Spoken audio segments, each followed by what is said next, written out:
Hello everyone, welcome to the Jacksonville History Show. I'm Harry Reagan. Later, a recap of the celebration of Jacksonville's Historic Preservation Awards.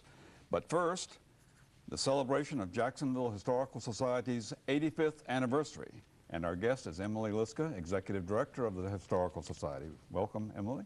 Hello, Harry. We nice celebrate to be on our this own, side. Yes, we do. Our own anniversary. We celebrate a lot of others, but this is ours. 85 years as a Jacksonville Historical Society this month.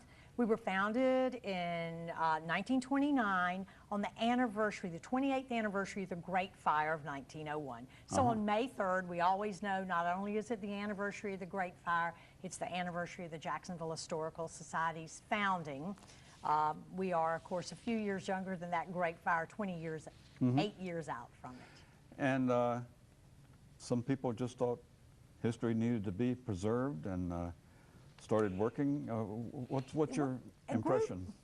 A small group got together, and of course, to a city the size we were at that time, you know, we're certainly over 100,000 people, and decided, let's get a historical society going. There was already a Florida Historical Society and had been for, any number of years. But statewide. Statewide. Yeah.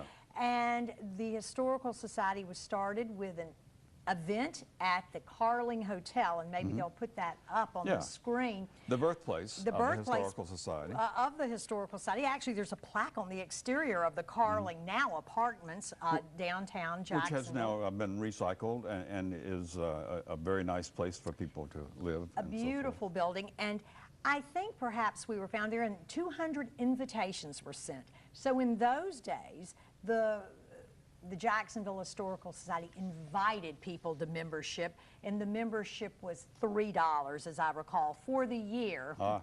And inflation-wise, it maybe hasn't gone up that much. Now it's $35 annually. And still, you can attend our meetings whether you're a member or not. But back in those days, it was a membership organization.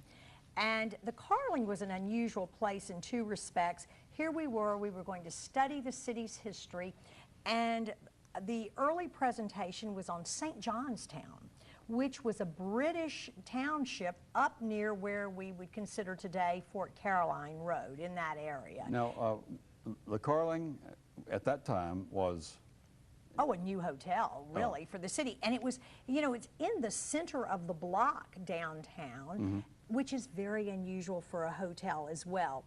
And the manager sent to run it, in fact, was touted as the youngest hotel manager in the nation. His name was Carling Dinker. His family had developed the hotel, and they named the hotel for their son, who came and ran the hotel. So that was sort of heady. I think it was a lot like One Spark. You've got a young crowd coming in, and they're presenting something new and exciting to the city. And I find it very interesting that that is where the members of the Jacksonville Historical Society decided to hold their founding meeting, at this place that clearly had a young and new vibe for Jacksonville, a real juxtaposition to founding a historical society. So we might get to see that in a minute. I think we're going to see the Carling in eventually. a short period of time. If not, it here. still stands downtown to this very day. Right. Yeah, and it's a very nice place today as well. It is indeed. Well, and ever since that birth date, the Historical Society has been functioning and growing and expanding and doing more and more things. Indeed, and I would say probably two of our success stories that very few people even know this Historical Society had anything to do with, including our membership. For one, we were the group that sort of resolved and researched the founding day of Jacksonville, Florida. Everyone knew it was in June of 1822 at some point. But exactly what date? Exactly what date became a mystery, and perhaps we could still be challenged. But after somewhat exhaustive research, the date was decided as June the 15th. The best evidence pointed to that date. And it was only 11 months after the U.S. had taken Florida as a territory. And here we are, we have this founding date of June 15th, and it's selected in the end because this is a date a group of citizens were expected to be together as the streets were laid out, and they joined to sign a document requesting to be a port of entry for the U.S., you would petition for this. They were rather turned down or not responded to, but nonetheless we have that wonderful document where the request was made. So that is considered the founding date of Jacksonville, Florida. And the Historical Society is consulted from time to time on things such as naming things. We are. We've got an example of a bridge. But, There was usually some controversy connected with bridges in Jacksonville. well, yes, considering the founder of the town is acknowledged as Isaiah Hart in 1822, now jump forward to 1967, and we still really had nothing named for Mr. Hart. And therefore, the Jacksonville Historical Society started in the late 60s petitioning the Florida legislature, or the mid-60s, and by 1967, on opening day, we would have the Hart Bridge, the Isaiah David Hart Bridge, and a lot of people sort of poke fun, called it the Bridge to Nowhere, the underused They're always bridge. the Bridge to Nowhere. Yeah. The Matthews was, the Dames Point was, They all are, and that one was particularly maligned because of its toll booth, but we all know that the toll booths went the way of And the there's dodos. the Isaiah Hart Oh, Bridge. such a beautiful bridge, and also known as the Heartbreak Bridge. Of course, we spell our founder's name H-A-R-T. And so I'm very proud to be part of a historical society that promoted something so magnificent to remember our founder. And people who watch this show will know about this, but we should talk about the various things that the Historical Society does. And maybe number one is archives.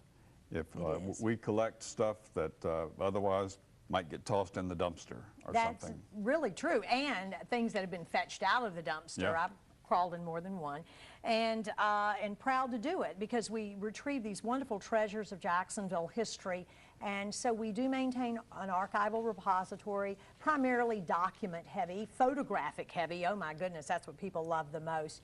And those treasures should be there as long as we can possibly maintain them for all time, you always hope.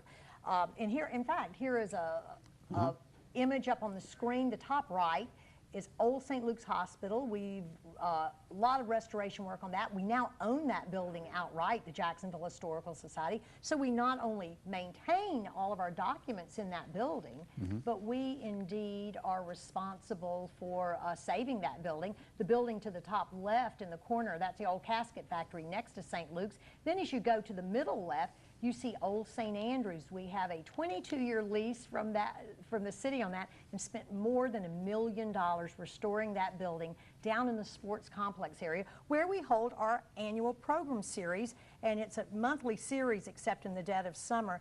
And I was telling you, Harry, we've had a program series every year since 1929, other than during the war years. So it's you know, we have a stellar history. I'm just touching on it right now. And we're almost out of time, but to celebrate the 85th anniversary of the Historical Society, we'll have a program. We will on the 20th of May.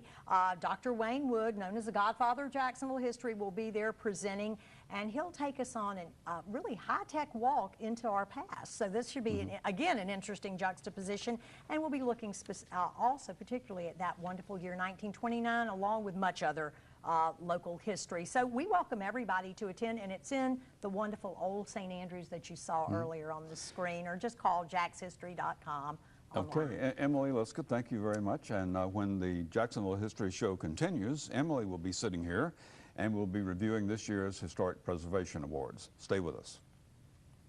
The Jacksonville Historical Society, preserving your city's history, protecting your city's treasures, advocating the restoration of Jacksonville landmarks, archiving a century of historical documents, collecting rare photographs, tens of thousands, creating the Merrill Museum House, piece by piece, restoring Old St. Andrews Church, receiving Florida Historical Society's top honors, publishing historical books, elegantly crafted, producing video histories, dramatically told, educating our citizens for decades, enlightening the generations to come, sponsoring tonight's special television presentation, and offering you the opportunity to become a part of Jacksonville history.